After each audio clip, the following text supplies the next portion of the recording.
ময়মনসিংহ জেলায় এবার প্রস্তুত করা হচ্ছে প্রায় 2.5 লাখ পশু, যা জেলার চাহিদা পূরণ করে ঢাকাসহ পার্শ্ববর্তী জেলাগুলোতে যোগান দিবে বলে মনে করছেন সংশ্লিষ্টরা।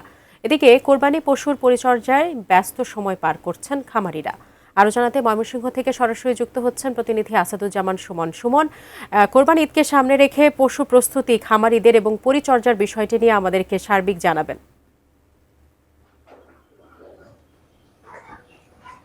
সাজিয়া, ধন্যবাদ আপনাকে। আপনি যেমনটি বলছিলেন যে এই যে ময়মনসিংহ জেলায় কিন্তু যে খামারিরা রয়েছে তারা কিন্তু শেষ মুহূর্তে যে প্রস্তুতিটি রয়েছে সেটি তারা করছেন। তাদের যে এই সারা বছর ধরে তাদের যে শখের গরু সেটি কিন্তু তারা প্রস্তুত করছেন এবং শেষ মুহূর্তের পরিচর্যায় তারা ব্যস্ত সময় পার করছেন এবং তারা প্রত্যাশা করছেন যে এই যে তাদের কষ্টের যে গরু সেটি যেন পশু সেটির যথাযথ মূল্য পাবে, এমনটি কিন্তু খামারিরা প্রত্যাশা করছেন। আমি এখন রয়েছি ময়মনসিংহের ভালুকাতে, একটি পারিবারিক খামার। এখানে বেশ কয়েকটি কুরবানির গরু কিন্তু তারা প্রস্তুত করেছেন।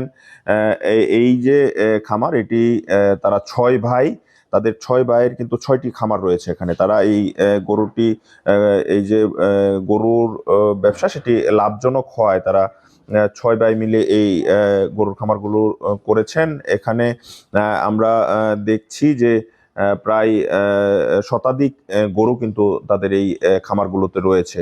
তারা প্রত্যাশা করছেন যে এই যে আসন্ন যে কুরবানির ঈদ, এই ঈদকে কিন্তু তারা টার্গেট রেখে কিন্তু তারা বেশ কিছু গরু প্রস্তুত করেছেন তাদের খামারে।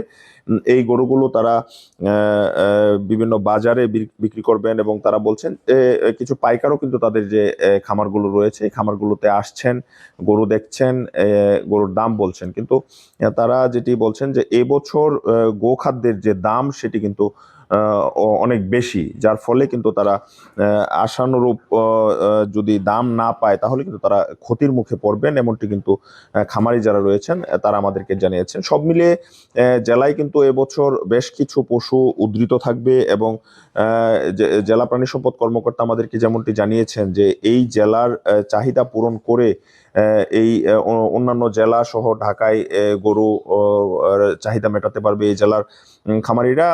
তবে এই জেলায়, ময়মনসিংহ জেলায় খামারের পাশাপাশি কিন্তু বেশ কিছু প্রান্তিক খামারি রয়েছে যারা কিন্তু বাড়িতে 1টি-2টি গরু তারা এই কুরবানিকে উপলক্ষ করে তারা সেটির পরিচর্যা করছেন এবং সেটিকে তারা বিক্রির উপযোগী করে তুলছেন। এই গরুর পাশাপাশি কিন্তু আমরা দেখেছি যে মহিষ এবং ভেড়াও কিন্তু, ছাগলও কিন্তু প্রস্তুত করছে খামারিরা। সব মিলিয়ে যদি এই যে গোখাদ্য এবং গরুর যে অন্যান্য প্রয়োজনীয় জিনিসগুলো রয়েছে সেগুলোর দাম কিন্তু এবছর অনেক বেশি বলে যারা খামারি রয়েছে তারা আমাদেরকে জানিয়েছেন। তবে অন্যান্য বছরের চেয়ে এবছর গরুর যে দাম সেটি আরো বেশি হবে, এমনটি কিন্তু খামারি যারা রয়েছেন তারা প্রত্যাশা করছেন। আর না হলে কিন্তু তারা যে এই প্রত্যেক বছর যে কুরবানির ঈদের যে গরুর প্রস্তুত করা হয় সেটি নিরুৎসাহিত হবেন, এমনটি কিন্তু খামারি যারা রয়েছেন তারা আমাদেরকে জানিয়েছেন। সব মিলিয়ে এই ছিল সাজিয়া, ময়মনসিংহ থেকে আমার কাছে এই কুরবানির পশু প্রস্তুতের সবশেষ খবরাখবর। সাজিয়া।